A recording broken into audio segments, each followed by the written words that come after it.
Olá, graça e paz, sejam todos bem-vindos ao projeto Auxílio ao Mestre. Eu sou o presbítero Mauro Lúcio e hoje estaremos aprendendo mais uma lição da Escola Bíblica Dominical das nossas igrejas Assembleia de Deus que fazem uso do material da CPAB. Semanalmente estamos produzindo conteúdo. Nesse último trimestre, nós estamos com uma nova proposta de um novo cenário, uma forma talvez diferente de fazer e realizar esse trabalho. Mas, acima de tudo, com a bênção e a direção do Espírito Santo de Deus, sem a qual, em vão, seria tudo que estamos realizando. E a lição de hoje será a lição de número 1. Conhecendo os 2 livros de Samuel. Nessa lição de hoje, nós iremos falar sobre o livro de Samuel, os 2 livros de 1 Samuel, 2 Samuel, que será o tema desse trimestre. São lições maravilhosas de fácil aplicação ao nosso viver. Eu gostaria, meu amado, que você compreendesse que o profeta Samuel, ele não escreveu os 2 livros, recebe o nome dele, Samuel. 1 Samuel e 2 Samuel. O autor, alguns teólogos acreditam que seja Samuel que escreveu o primeiro e o final do primeiro livro, o segundo livro, tenha sido outro autor, com certeza, porque Samuel morre no capítulo 24. Tá bom, meu irmão? Narra ali a morte do profeta Samuel no capítulo 24. Então, nós vamos procurar, durante esse trimestre, tirar lições práticas para as nossas vidas. Me acompanhe. Contexto histórico de 1 e 2 Samuel. Nesse primeiro tópico, nós vamos nos deter a falar acerca do contexto histórico do livro de 1 Samuel e o livro de 2 Samuel. O que estava acontecendo com o povo de Deus nesta ocasião? O que estava acontecendo politicamente e espiritualmente sobre a nação de Israel?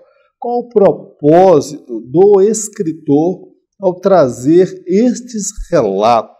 É sobre isso que nós queremos falar nesse primeiro tópico.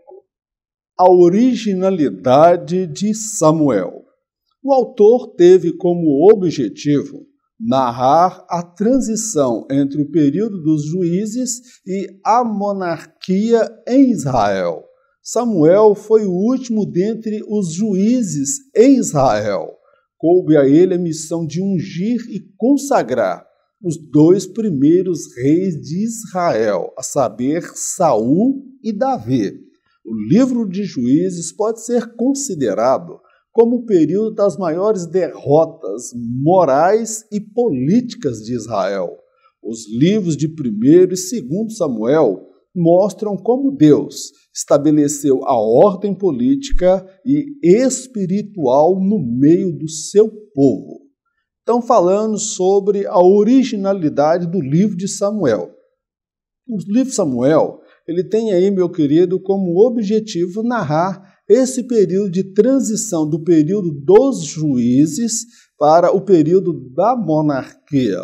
O material da CPAD, houve aí um equívoco por parte do comentarista ao falar que o livro de Samuel trata da saída do cativeiro egípcio até o retorno do cativeiro, até a ida para o cativeiro babilônico. O livro de Samuel ele vai tratar da transição do período dos juízes para o período da monarquia, tá bom, meu irmão? Então, Samuel, ele foi o último dos juízes em Israel. Que coube a ele a missão e a tarefa outorgada por Deus de ungir e consagrar os dois primeiros reis de Israel, que foi Saul e Davi. Observa que ele sai desse período agora de transição, ele foi o último juiz, ele consagra, unge Saul como o primeiro rei de Israel, mas ele também é usado por Deus para ungir Davi, aquele que seria o sucessor de Saul. Nós destacamos que o livro de Juízes pode ser considerado como um período das maiores derrotas morais e políticas por parte de Israel. É o livro que narra os fracassos. Enquanto o juiz estava reinando, o povo temia a Deus, seguia a Deus. Então, logo esse líder morria, o povo voltava novamente para os seus pecados e se desviava de Deus. Até que o povo se arrependia, humilhava, clamava a Deus e Deus levantava um juiz. Um desses juízes foi o profeta Samuel. Então, no livro de Samuel, nós observamos como Deus estabeleceu a ordem política e espiritual no meio do seu povo. Então, eu vejo aí espiritualidade, mas eu também vejo política. A nação estava desorganizada politicamente. Não havia, até então, o rei, quem liderava, quem desempenhava a função de juiz, de líder ou de governo, era o profeta Samuel. Então, no livro de 1º e 2º Samuel, nós vamos vendo como Deus faz essa transição, de onde vem o caos, de onde vem a desordem, a anarquia. Deus começa a colocar as coisas no seu devido lugar, tanto no plano espiritual como no plano político. Os personagens principais do livro. São 3 os personagens de maior destaque nos livros de Samuel. O primeiro é o próprio Samuel, o qual foi profeta, sacerdote e juiz em Israel. O segundo é Saul, o primeiro rei em Israel, o qual começou bem o seu reinado e o encerrou de forma trágica. O terceiro é o rei Davi, que, semelhante a Saul, era homem do campo e obediente ao pai. A transição da liderança de Samuel para Saul foi pacífica. O profeta Samuel entendera que seu tempo de liderar a nação já chegara ao fim. A transição de Saul para Davi foi muito dolorosa para ambas as partes. Saul resistiu a Deus. Nós vamos destacar aqui os personagens centrais. Nós vemos aí que são muitas pessoas, poderia falar de Jonatas, poderia falar de homens, os valentes de Davi, homens que deram a ele a sustentação para ele chegar onde ele chegou. Mas os 3 personagens centrais é o profeta Samuel, porque o profeta Samuel, semelhante a ele, só Jesus no que diz respeito a ministério, porque ele teve um ministério trino. Ele foi sacerdote, ele foi profeta e ele foi juiz. Então, ele era um homem de uma característica e uma qualidade, meu irmão, sem igual e incomparável. Somente Jesus, ele desempenhou esse trino ministério. O segundo personagem central, de que tem um destaque especial no livro de 1º Samuel, 2º Samuel, é o rei Saul, que foi o primeiro rei em Israel. E eu destaco que Saul, irmãos, ele começou muito bem o seu reinado, porém, ele o encerrou de forma trágica. O terceiro personagem de destaque no livro de 1º Samuel e 2º Samuel é o rei Davi, que, semelhante ao que foi o rei Saul, era homem do campo e obediente ao pai. Saul, ele era um homem do campo, ele foi buscar uma mula que se havia perdido, uma jumenta que se havia perdido. Então, ambos eram homens do campo, tanto Saul como Davi, Deus tirou esses homens do lugar de uma posição de humildade e colocou eles no cargo mais elevado da nação. Ambos tinham características muito similares. Ambos temiam a Deus e foram exaltados pelo Senhor. Eu destaco também que a transição da liderança de Samuel para Saul se deu de forma pacífica. Samuel, ele não relutou, não lutou, ele compreendera que chegara o fim do seu tempo de liderar a nação enquanto juiz, mas ele continuou sendo o profeta e sacerdote. Agora, a transição de Saul para Davi, essa transição ela foi muito dolorosa para ambas as partes, tanto para Davi, que foi perseguido, como para Saul, que ao final do seu reinado ele suicida, ele tira a própria vida, porque Saul ele resistiu a Deus. Deus o havia rejeitado enquanto rei, mas não quanto à salvação. Mas ele resistiu a Deus, segundo afirmam os teólogos, por mais de 36 anos. 3 anos e meio ele andou na direção de Deus, e os outros restantes dos seus 36 anos e meio, ele andou fora da direção de Deus e resistindo a Deus. Meu querido, nós vivemos um período de transição na Assembleia de Deus. Uma geração que está saindo e uma outra geração que está chegando. Em alguns lugares, essa transição se dá de forma pacífica, porque o pastor presidente, o líder, ele compreende que Deus chamou e preparou outra pessoa para dar continuidade ao trabalho. Mas há transições, irmãos, que é marcada por briga, perseguição, conflito, e quem mais sofre com isso é a obra de Deus. Então, destaco que tão importante como saber chegar é também saber a hora de sair e entender, compreender que Deus preparou outra pessoa para dar continuidade ao trabalho, à obra dele. Amém, querido? Se não compreendermos isso, se o líder não compreender, vai ser doloroso para o sucessor e mais doloroso para aquele que resiste ao próprio Deus. O propósito de 1º e 2º Samuel. São muitas as lições a serem aprendidas com ambos os livros. Uma delas é saber a hora de sair de cena e reconhecer que o outro também foi chamado por Deus para dar continuidade ao trabalho. Os livros revelam como Deus transforma período de caos em glória. Ana viveu um caos no casamento e testemunhou a glória de Deus. Samuel testemunhou o caos no ministério sacerdotal e viu a glória de Deus restaurando o altar da adoração e a política na nação de Israel. Meu amado, quando nós vamos falar sobre o propósito de 1º e 2º Samuel, eu quero me ater àquilo que nós podemos aplicar para as nossas vidas. Eu vejo que o nosso Brasil, o nosso país, está passando por um período de transição, um período de mudança.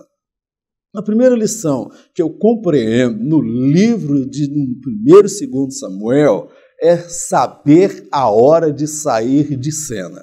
Ou seja, toda chamada, irmãos, ela não é eterna, ela é temporária. E os homens precisam compreender isso, os líderes precisam compreender isso. A renovação, ela se faz necessária, tanto no governo, na política, como também na obra de Deus.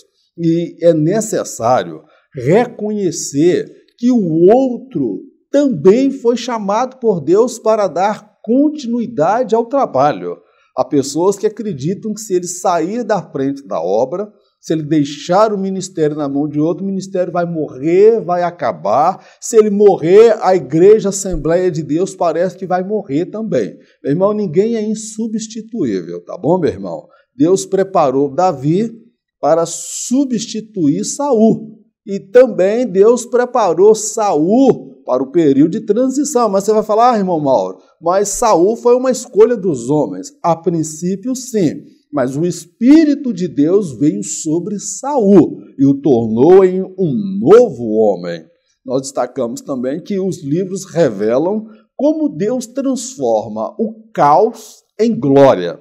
Olha o caso de Ana, o casamento dela. O casamento dela era um caos, a mulher vivia sofrendo, sendo humilhada pela sua rival, pela concorrente, que tinha vários filhos. Ela perturbava, aquela mulher, Penina, era tão perturbada, mas tão perturbada, que dentro da casa de Deus, no lugar de adoração, ela provocava Ana, e Ana ficava demasiadamente abatida. Então, ela derrama a alma diante de Deus, e daquele caos, Deus transforma aquilo em glória.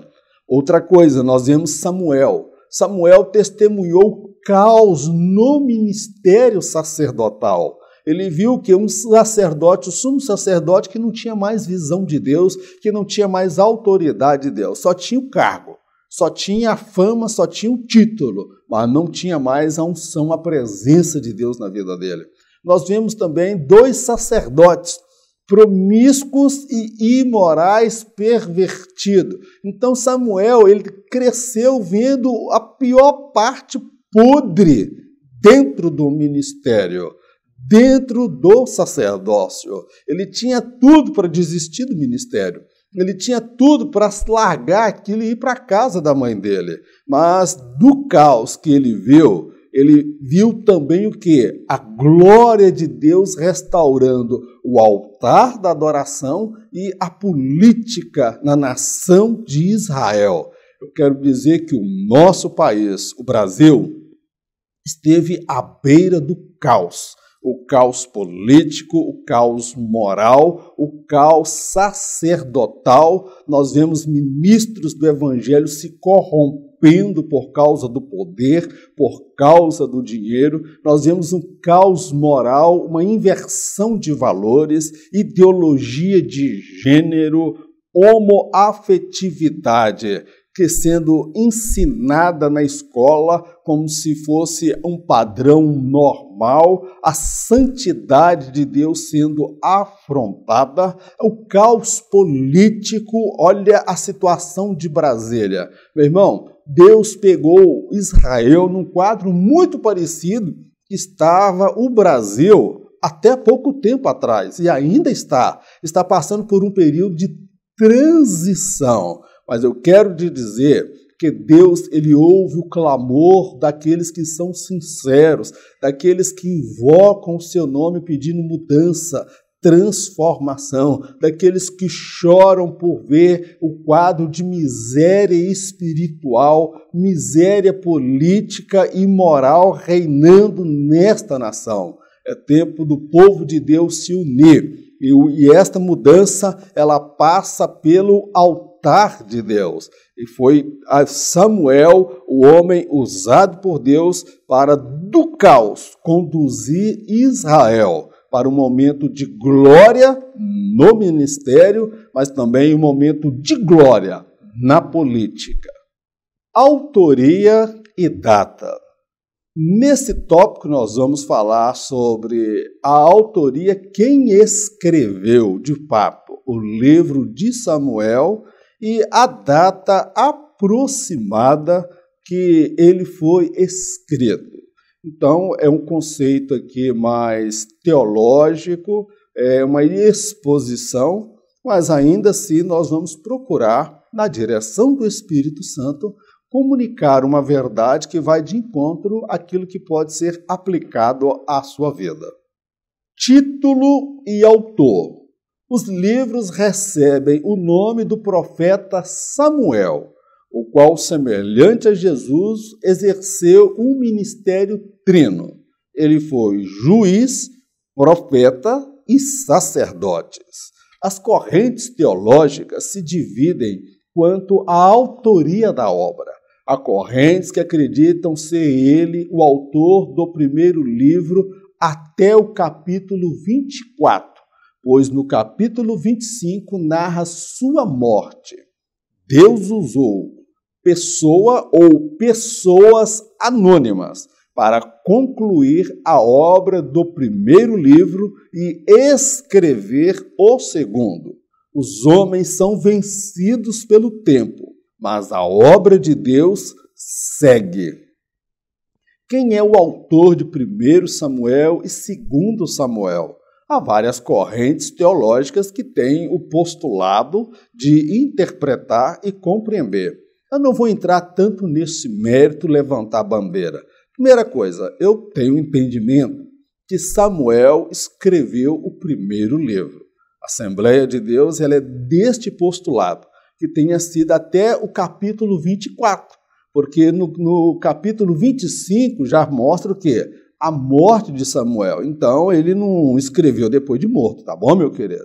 Então, nós precisamos compreender que esses livros, eles recebem o nome de Samuel em homenagem ao profeta Samuel, em homenagem àquele que foi o último juiz que participou do período de transição dos juízes para a monarquia, do reino teocrático em que Deus governava por intermédio de um profeta para o período monárquico. Então, ele foi homenageado. Originalmente, eles compunham um único livro, não havia o 1 Samuel e 2 Samuel, era Samuel. Então, eu preciso compreender que o primeiro autor, compreendemos, entendemos, que foi Samuel. Ele escreveu até o capítulo 24.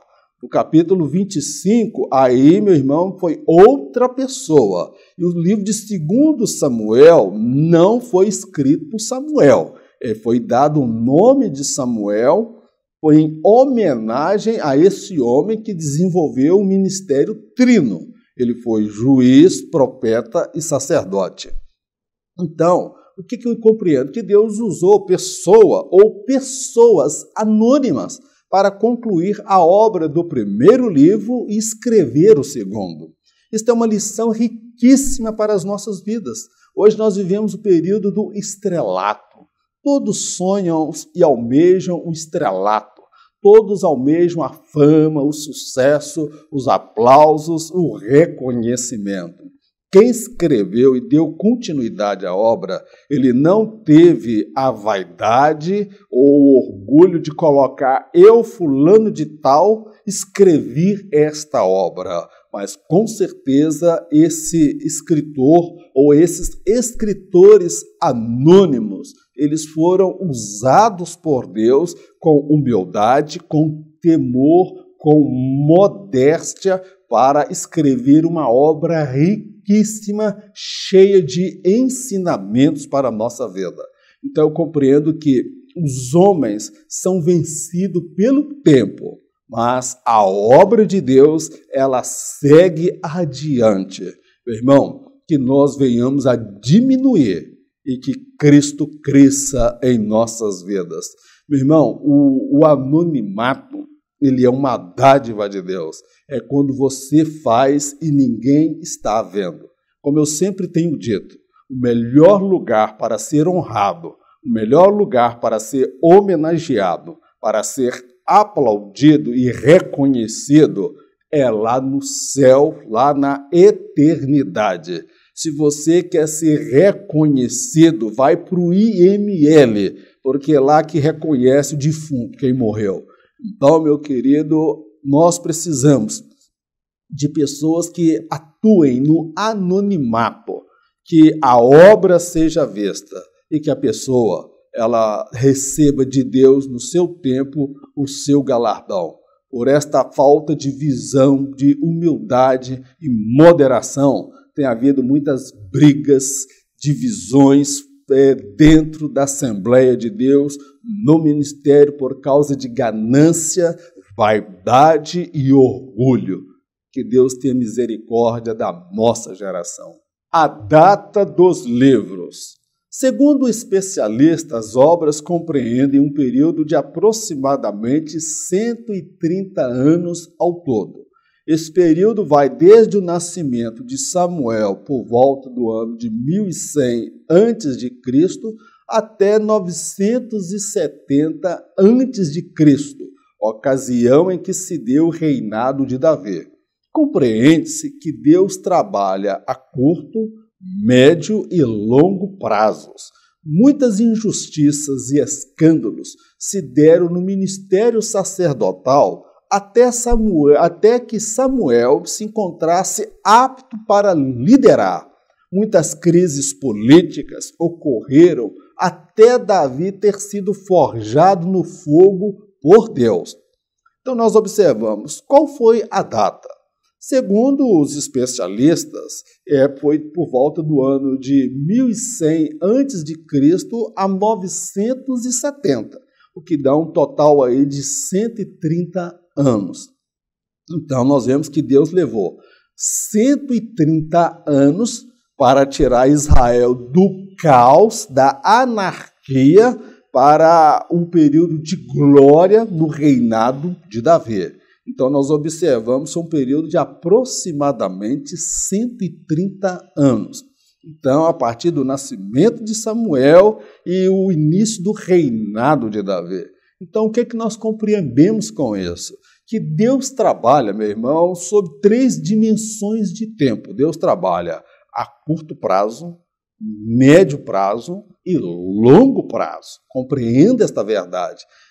Esta visão do imediatismo, do aqui e agora. Eu tenho que determinar para Deus e Deus mudar todas as circunstâncias à minha volta, no meu tempo, segundo a minha vontade, não tem amparo bíblico, tá bom, meu querido? Eu destaco mais uma coisa, que nesse período, nesses 130 anos, muitas injustiças e escândalos se deram no ministério sacerdotal, até que Samuel se encontrasse apto para liderar. Meu irmão, esse negócio de escândalo no ministério não foi a Assembleia de Deus que iniciou isso não, tá bom? Essa briga de ministério, briga pelo poder, briga pela presidência, briga por cargos, idolatria. A igreja vive um momento de prosperidade, a igreja vive um momento que detém bens, patrimônios, então os escândalos acontecem, como foi no período do sacerdote Eli e os seus 2 filhos. Então, muitas injustiças e escândalos ocorreram, mas Deus não estava de olhos fechados, Deus não estava indiferente ao que estava acontecendo. Ele tem o tempo certo de agir, ele trabalha em curto prazo, médio prazo e longo prazo. Certo é que ele teve um momento de intervir até que Samuel se encontrasse apto para liderar. Então, primeiro, Deus forja um homem, o seu caráter, a sua índole, mostra para ele tudo que tinha de errado, de podre, de vergonhoso e ensina para ele uma forma diferente de fazer aquilo que os outros fizeram errado. Meu querido, eu creio plenamente que Deus está levantando, preparando homens que não são avarentos, que não são presunçosos, que não são orgulhosos, soberbos, que não têm amor ao dinheiro, mas têm amor ao reino, que no tempo certo Deus os colocará para liderar. Agora eu quero dizer aos avarentos, aqueles que estão brigando, aqueles que têm amor a dinheiro, que são vaidosos, presunçosos, que fazem do evangelho uma fonte de renda e de riqueza, que distorce a palavra de Deus até para intimidar e coagir as pessoas. O método que Deus usou para fazer a transição no ministério foi matar Ofni, Finéias e Eli. Vai chegar o tempo da matança. Vai chegar o tempo em que a justiça implacável de Deus virá sobre essa liderança corrompida que está resistindo a Deus e causando escândalo. Samuel está crescendo no meio desse escândalo. Samuel está vendo tudo de errado e Deus vai levantar Samuel.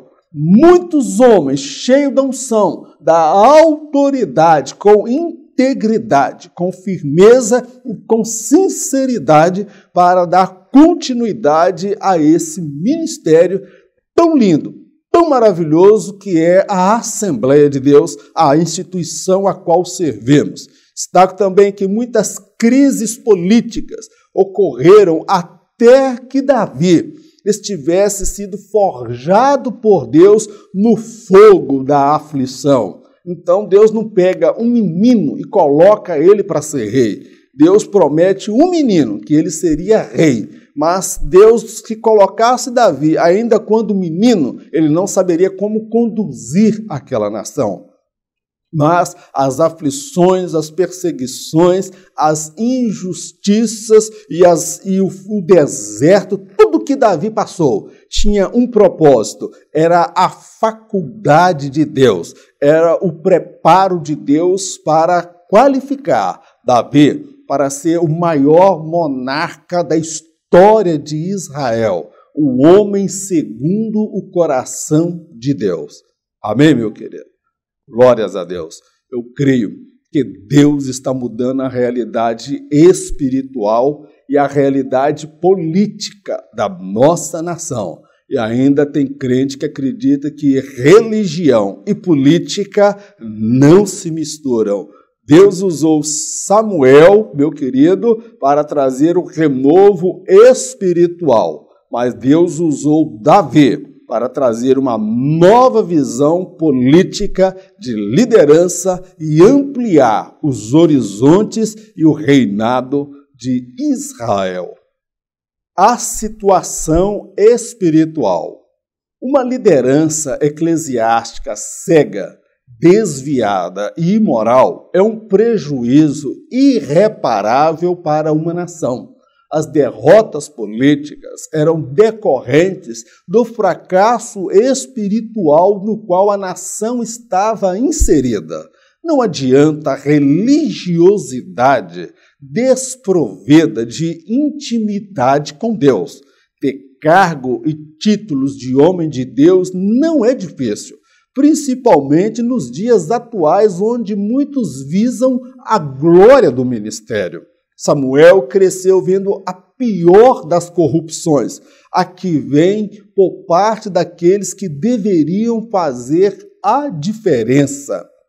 Qual era o quadro espiritual que a nação se encontrava?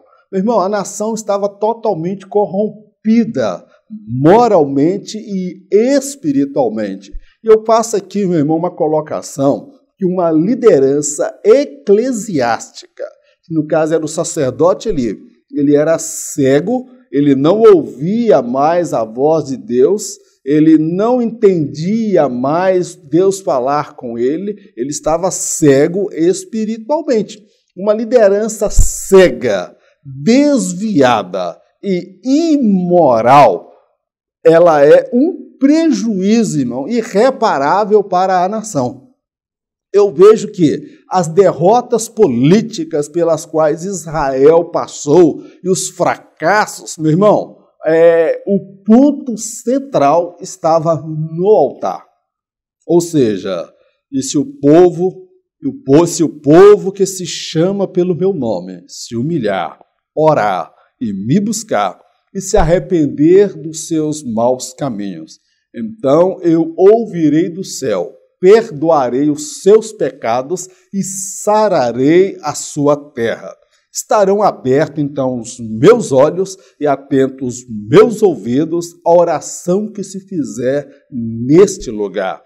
Então, meu irmão, Israel estava inserido dentro de um contexto de fracasso espiritual. E esse reflexo, ele era visto na política em Israel. Eles eram derrotados pelos filisteus. As nações vizinhas, elas humilhavam Israel. Israel viveu um período de miséria e de pobreza. Então, destaco também o seguinte, que não adianta religiosidade desprovida de intimidade com Deus. Tinha sacerdote em Israel. Tinha o sumo sacerdote em Israel com seus filhos, Ofni e Fineia, mas era uma religiosidade que desprovida, destituída da intimidade com Deus. Aí são meros religiosos. No Brasil, meu irmão, nós temos aí um espírito de religiosidade terrível. um espírito de religiosidade. Tem igreja para tudo quanto é gosto, credos e crenças, meu irmão. Tem igreja para homossexual, tem igreja para quem gosta do rock, tem igreja para quem gosta do funk, do hip hop, tem igreja para todos os gostos e gêneros, meu irmão. Agora, o que adianta esta religiosidade desprovida de intimidade com Deus? Ter cargos e títulos de homem de Deus nos nossos dias, meu irmão, não é difícil, não. Alguém pode ser consagrado, levado ao ministério, não porque tem chamada de Deus, mas porque é da cozinha do líder, é da cozinha do pastor, é da cozinha do presidente. Todo aniversário está ali bajulando, tem os bajuladores, os capachildos, aqueles que estão ali sempre para levantar o ego de um líder pervertido e imoral, tá bom, meu irmão? Esses aí, eles visam a glória do ministério, que é o dinheiro, aquilo que o ministério pode lhes assegurar. Altos salários, carro, casa, plano de saúde, telefone, aluguel, tudo que o ministério pode lhe assegurar. Eu destaco que Samuel cresceu vendo a pior das corrupções. Por quê? Porque a pior corrupção não é a política. A pior corrupção que nós temos no Brasil, ela não vem de Brasília. A pior corrupção que nós estamos vendo é aquela que vem do altar. Essa corrupção, essa podridão moral e espiritual, esta inversão de valores que nós estamos testemunhando no ministério, meu irmão. E Samuel cresceu vendo tudo isso. E aqueles que deveriam fazer a diferença, eles se mostraram os mais pervertidos e os mais corruptos e imorais. Não é de admirar que a nação estivesse vivendo um período de miséria. Você compreende, meu irmão, como o espiritual ele vai influenciar diretamente o plano político? Se queremos uma política forte, ser uma nação forte, precisamos ter sacerdotes que tenham vida com Deus e intimidade com Deus, que clamem a Deus pela nação, que clamem a Deus por mudança, despertamento, porque eu compreendo que avivamento não é só batismo com o Espírito Santo, dons de língua, rodopiar congressos e simpósios e festivais para reunir crente, cantor famoso e pregador conferencista internacional. Eu compreendo que avivamento, ele passa pela política, qualidade de vida, distribuição de renda, dignidade, trabalho, educação, saúde e segurança. Meu irmão, eu creio nesse tempo de mudança que Deus está realizando no nosso país. Mas eu quero dizer, Deus ainda vai arrancar muita coisa podre que está no nosso meio. A teologia nos livros de Samuel. Nesse tópico, meu amado, nós vamos ver como o livro de Samuel ele tem riquezas teológicas e de fácil aplicação às nossas vidas. Ele mostra na prática o que é o poder, o que é a corrupção, o que é o caos e o que é Deus mudando, transformando a situação e a circunstância, tá bom, meu querido? Então, é um livro que tem um peso teológico muito grande. E é sobre isso que nós queremos falar nesse tópico. Profecias cumpridas. O próprio Samuel testificara ao povo que nenhuma de suas palavras proferidas em o nome do Senhor caíram por terra. Um dos segredos do ministério de Samuel foi o de não aceitar vantagens pessoal ou tampouco o suborno para julgar alguma causa. Neste sentido, ele tipifica o supremo juiz que julgará a todos com justiça e imparcialidade. A profecia dita acerca da rejeição de Saul por parte de Deus se cumpriu. De igual modo, a profecia relacionada a Davi e seu reinado futuro.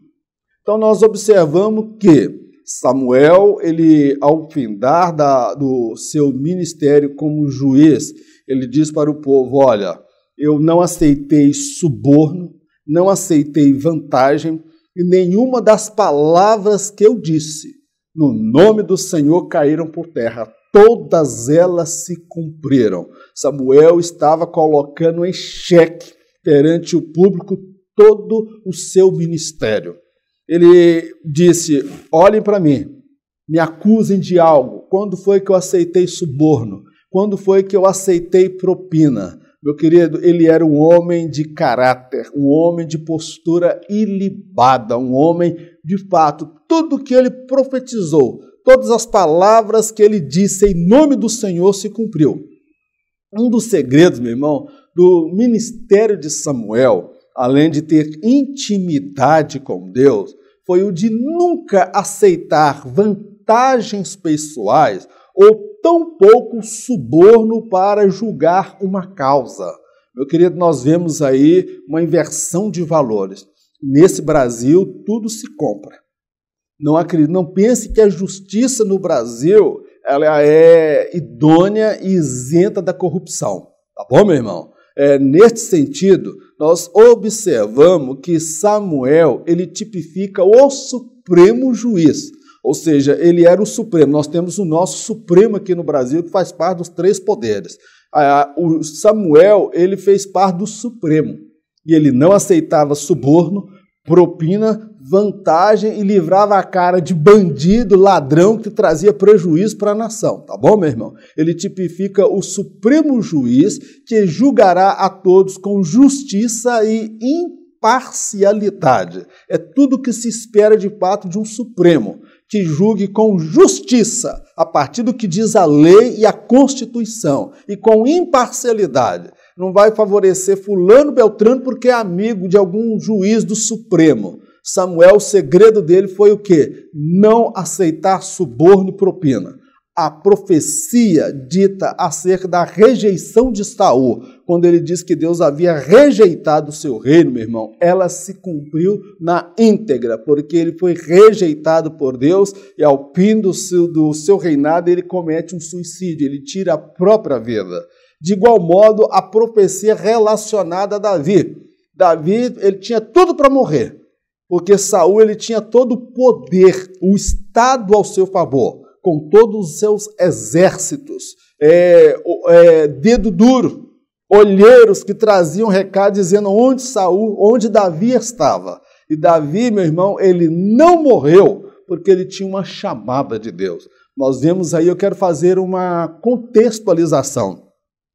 Tentaram matar o atual presidente durante a campanha eleitoral. Meu irmão, oremos pela nossa nação, oremos pelo nosso presidente. É o que a Bíblia diz, orai pela paz da cidade, porque na vossa paz vós prosperareis.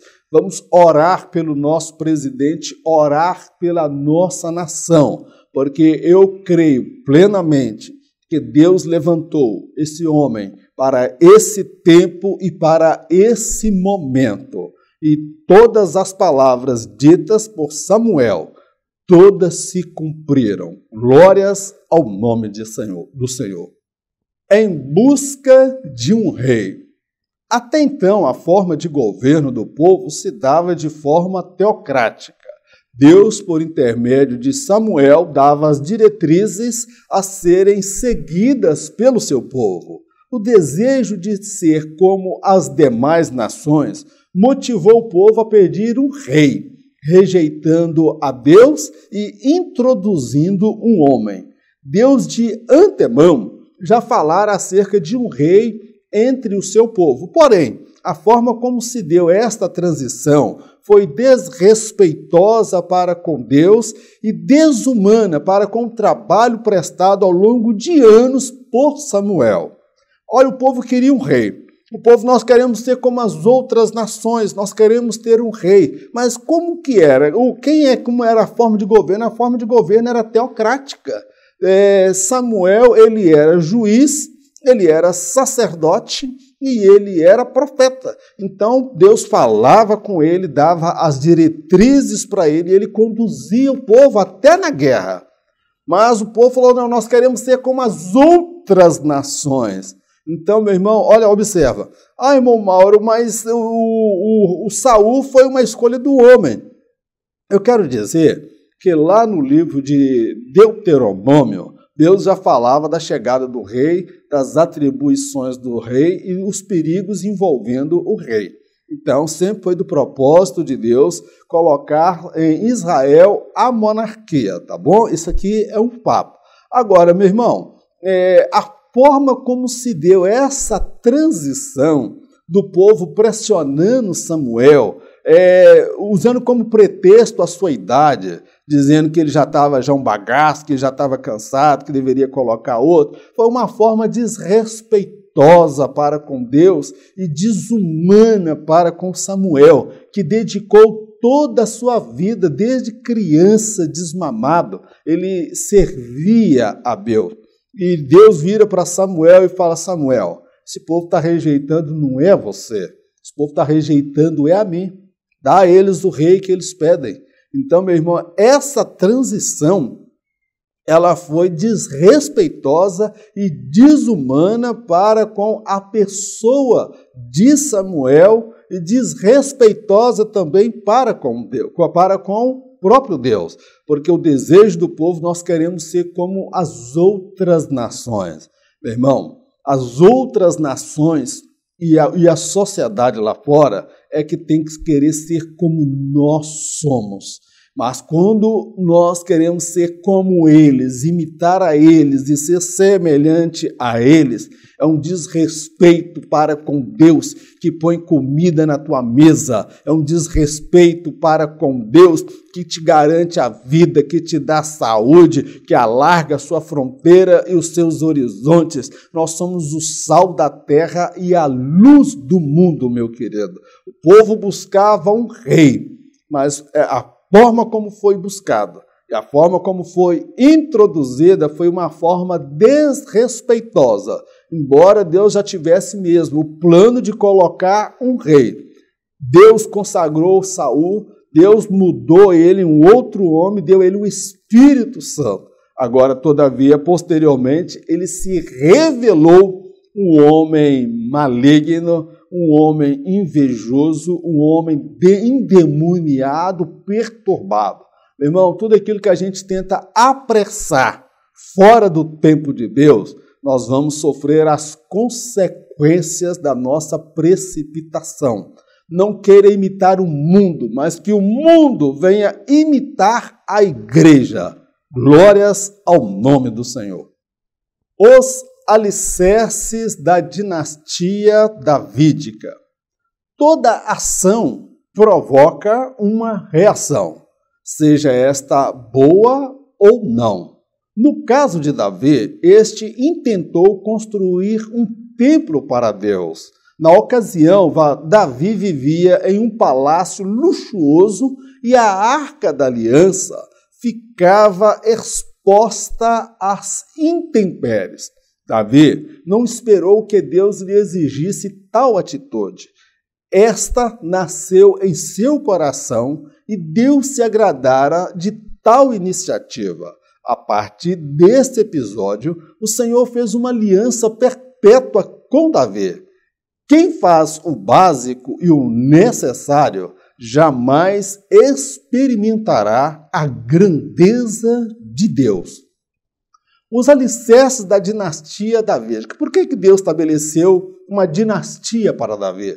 Olha, Deus falou para Davi que da descendência dele sempre haveria um monarca.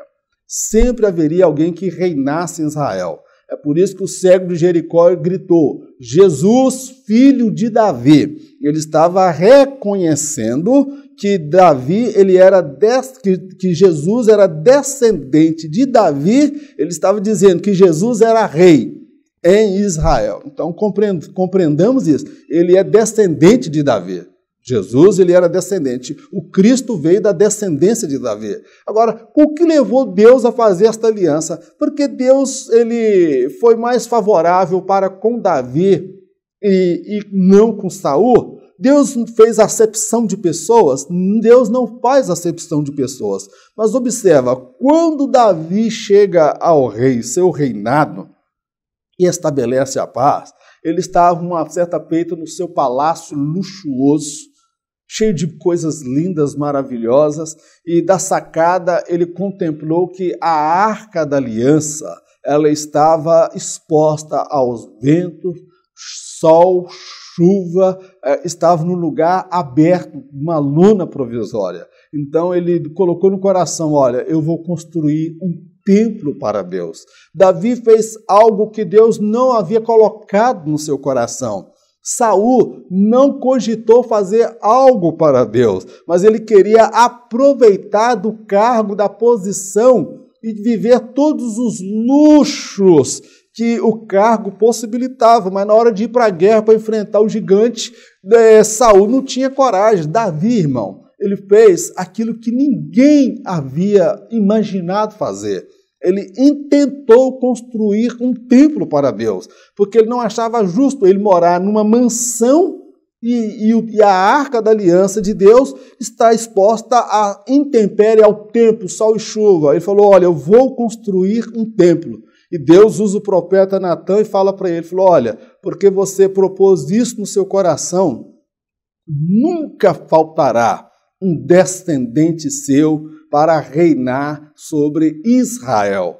Então, meu irmão, eu vejo que Deus não fez acepção entre Davi e Saul, ou favoreceu Davi em detrimento de Saul. Mas Davi propôs fazer algo além daquilo que se esperava fazer. Então, eu coloco o seguinte, quem faz o básico e o necessário para Deus, nunca, jamais experimentará a grandeza daquilo que Deus poderia realizar em sua vida. Irmão, não se contente em ser apenas um crente medíocre. Vá além. Seja um crente autêntico, seja envolvido. Se doe ao Senhor. Faça além daquilo que lhe foi confiado, daquilo que vai além das suas atribuições, no sentido de romper com seus horizontes. Ore mais, jejue mais, pregue mais, tenha motivação. Não permita que a mediocridade, a imoralidade de uns venha influenciar a sua postura e o seu propósito com Deus. Faça como Davi, vá além das expectativas, surpreenda, chame a atenção de Deus, porque Deus fará coisas grandiosas na sua vida. Samuel, o divisor de águas. Um momento de crise espiritual. Samuel surge em cena ante a um dos períodos mais conturbados da história de Israel. Ele aprendeu com o erro daqueles que o antecederam. Embora convivesse com a imoralidade e desvio de conduta dentro da casa de Deus, ele manteve seu firme propósito de ser fiel ao Senhor. No devido tempo, Deus o usou de forma extraordinária. Ele foi o juiz reto, o profeta autêntico e o sacerdote do povo e também real. Ele não viveu para ver as mudanças, mas trabalhou a favor delas. Meu querido, Samuel, ele fez a diferença. Ele surge no momento de caos, de anarquia, de perversão e imoralidade espiritual no meio do povo de Israel. Então, o quadro que ele encontrou foi um quadro de caos, mas, todavia, ele aprendeu com o erro daqueles que o antecederam. Meu irmão, é fato que nós aprendemos com os nossos erros. Melhor ainda é você aprender com os erros daqueles que vieram antes de você ou que estão aí fazendo besteira, estão metendo o pé pelas mãos, tá bom, meu irmão? Então, ele aprendeu o que não deveria ser feito. Embora ele convivesse com a imoralidade, e o desvio de conduta dentro da casa de Deus, ele manteve o seu propósito de ser fiel ao Senhor. Meu irmão, nós estamos vivendo um dia que muito crente tem motivo e razão para sair da igreja. Fica desmotivado com a frieza, a imoralidade, a ganância por dinheiro, tanta coisa que está acontecendo no nosso meio. Mas eu quero te dizer, não deixa a mediocridade, o desvio de conduta do líder ou das pessoas tirar o propósito de sinceridade no seu coração de servir ao Senhor. Continue fazendo aquilo que Ele colocou na sua mão, ainda que você não seja reconhecido e valorizado. No devido tempo, Deus usou de forma extraordinária o profeta Samuel. Talvez não seja o tempo ainda de Deus te levantar. Talvez não seja o tempo ainda de Deus te apresentar à nação. Deus te colocar no lugar aonde Ele estabeleceu e prometeu para você. Mas no devido tempo, Deus vai te levantar, meu irmão, minha irmã, com unção, com autoridade. Porque Samuel, ele foi o juiz reto, o profeta autêntico e o sacerdote do povo e também real. Ele não viveu para ver as mudanças, mas trabalhou a favor delas. Então, meu irmão, Samuel, ele plantou a semente. Ele não viveu o período de glória do reinado de Davi, mas ele trabalhou para que tudo aquilo acontecesse. Meu irmão, há muitos que morreram, derramaram sangue, lágrimas, joelhos calejados pela esta instituição, por esta nação. Muitos partiram para a eternidade e não viverão, não contemplarão para ver a glória que Deus há de fazer na nossa nação, na nossa instituição. Eu creio que no meio dessa corrupção generalizada no segmento evangélico, Deus vai levantar um remanescente antes do arrebatamento da igreja. Deus vai levantar homens, Deus vai levantar mulheres cheios do Espírito Santo de Deus, que aprenderão as lições com aqueles que vieram antes, aprender como não fazer o que os outros fizeram. Meu querido, dê lugar a Deus, deixa Deus forjar e moldar o seu caráter. Não se escandalize com o que está acontecendo à sua volta, porque o Salmo 91 diz: 1000 cairão ao teu lado, 10.000 à tua direita, mas tu não serás atingido. Glórias ao nome do Senhor. O líder Samuel. Samuel foi fruto da oração e o voto de uma mulher que vivia sendo humilhada dentro de casa e no templo. Ele é, com certeza, um dos maiores nomes da história de Israel. Quem hoje é humilhado e desprezado não deve ficar pelos cantos chorando. É preciso buscar a Deus com intensidade, derramar lágrimas diante dele e estar disposto a perder aquilo que julga ser o que há de mais importante em sua vida. Ana deu o filho ao Senhor e ele se tornou o grande líder da nação. Quem poderia imaginar que uma mulher desprezada, uma mulher humilhada, uma mulher que estava vivendo um caos, um conflito no casamento, seria do útero dela que sairia o grande líder da nação de Israel, que estaria conduzindo aquela nação do caos para um período de glória, de transição. Aquele homem, aquela criança no seu útero, seria ele um grande profeta, juiz e sacerdote. Meu querido, Deus, Ele espera isso de mim e de você. Meu irmão, Deus, Ele deseja usar-nos. Quem é humilhado hoje e desprezado não deve ficar por campos chorando, lamentando com autocompaixão, autopiedade, porque os outros não estendem a mão para te ajudar. É preciso buscar a Deus com intensidade, derramar lágrimas diante dEle, é porque é Ele que pode mudar a história da sua vida, do seu ministério. Não fique se achando como pobre coitado, porque Deus, Ele é o Senhor da sua história e da minha história. Eu não sou um pobre coitado, resvalido, desamparado, não, meu querido. Eu tenho um Deus todo-poderoso que trabalha ao meu favor. E você deve ter isto em vista, estar disposto a perder aquilo que julga ser o que há de mais importante em sua vida. Ana, ela fez um voto a Deus: se o Senhor me der um filho, eu darei esse filho ao Senhor. Meu irmão, Deus agradou do propósito de Ana, ela deu tudo que ela tinha, ela deu o melhor dela. Eu não estou falando aqui de dinheiro, finanças, não, meu irmão. Não se restringe a isso. Ela deu o que ela amava, o que ela desejava.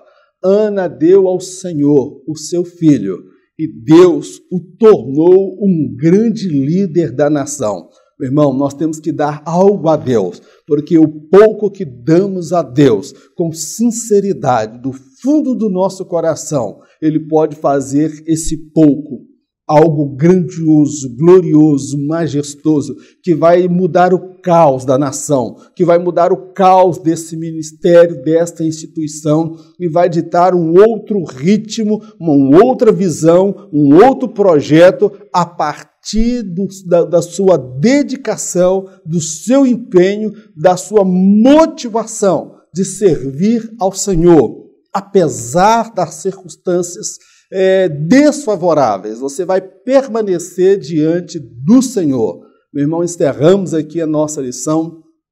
Que Deus abençoe a sua vida, abençoe o seu ministério, que Deus te dê entendimento da chamada dele para a sua vida, que nós sejamos todos como Samuel para fazer a diferença. Ele não viveu para ver o período de glória, mas ele criou, trabalhou para que essa glória chegasse até a nação de Israel. Meu querido, eu confesso, eu não acreditava que eu estaria ministrando esta lição, em face dos meus problemas familiares, da recuperação da minha esposa, dos meus problemas de saúde, as minhas crises financeiras, para editar, fazer esse trabalho. Não é fácil, envolve tempo, dedicação, mas eu não vou permitir que as dificuldades, as crises, ou talvez até a indiferença de alguns venha impedir que eu continue adiante com esse projeto. Que Deus me dê força, que Deus me dê graça. Meu irmão, se você está ao seu alcance, poder nos abençoar, façam. Mas se você não puder, não tem problema. Deus, ainda que Ele tenha que usar um descrente, um ímpio, para me socorrer, Ele o fará, porque para Deus nada é impossível. É por isso que nos dias do profeta Elias, Deus enviou Elias para ser sustentado por uma viúva pagã, porque talvez no meio de Israel ninguém sustentaria o profeta, mas Deus cuidou do profeta. Nenhuma viúva experimentou 3 anos de fartura, de prosperidade, porque, meu irmão, quem abre o coração para ajudar um profeta, porque ele é homem de Deus, ele experimentará a abundância e a prosperidade na sua vida. Eu não quero aqui tomar o seu dinheiro, nem vou colocar o número da minha conta bancária aqui no YouTube, para as pessoas estarem depositando semanalmente ou mensalmente. Mas se você deseja e pode fazê-lo, está movido pelo Espírito Santo, eu conto com seu apoio espiritual na oração, mas eu conto também com seu apoio material, porque são muitas as despesas para realizar esse trabalho, esse projeto. Que Deus abençoe a sua vida. Vamos orar. Senhor, nós te agradecemos por mais esse dia, esta oportunidade. Toda honra, toda glória sejam dadas ao teu nome. Levanta no nosso meio um Samuel, que está crescendo, vendo a corrupção lá no altar, a imoralidade, a perversão, vendo tudo de errado. Mas, meu Deus, não permita que a mediocridade, a frieza, a indiferença, a ganância, meu Deus, o amor ao dinheiro, os escândalos dentro da tua casa, no meio do teu povo, venha tirar do nosso coração o nosso propósito de servir ao Senhor, de ir além das nossas possibilidades, das nossas condições, fazer algo que chame a atenção do Senhor. que nós o façamos com sinceridade, como foi o caso de Davi, que tentou construir o templo. Ele não construiu o templo, mas o Senhor permitiu que Salomão o fizesse. Mas o Senhor fez uma aliança de tanto que o Senhor se agradou dele. Não permita que nós venhamos ser pessoas medíocres, que façam somente o básico e o necessário, mas que haja em cada um desejo, um espírito de fazer cada vez com excelência, ainda que não receba aplauso, reconhecimento, que não receba, meu Deus, o prêmio aqui nesta vida. Meu Deus, levanta homens com retidão e integridade. Abençoa o Brasil, abençoa a política de Brasil, do nosso país, da nossa nação. Abençoa o nosso presidente. Abençoa, meu Deus, os seus ministros, ó Pai. Meu Deus, tira esta nação do caos político e manifesta a sua glória no meio desta nação. Começa consertando o altar nas igrejas. Meu Deus, se for preciso o Senhor matar, que o Senhor mata, como o Senhor fez nos dias do sacerdote Eli, Ofni e Finéias, mas arranca aquilo que está podre, que é pedra de tropeço, que está barrando o crescimento desta obra. O altar será restaurado e a glória do Senhor virá sobre a tua casa e alcançará toda a nação. Nós cremos em tempo de prosperidade. O Senhor trabalha dentro da espiritualidade, que vai trazer reflexo direto na política desta nação. Levanta homens e mulheres que serão verdadeiras colunas de oração, instrumentos na mão de Deus para mudar a realidade desta nação.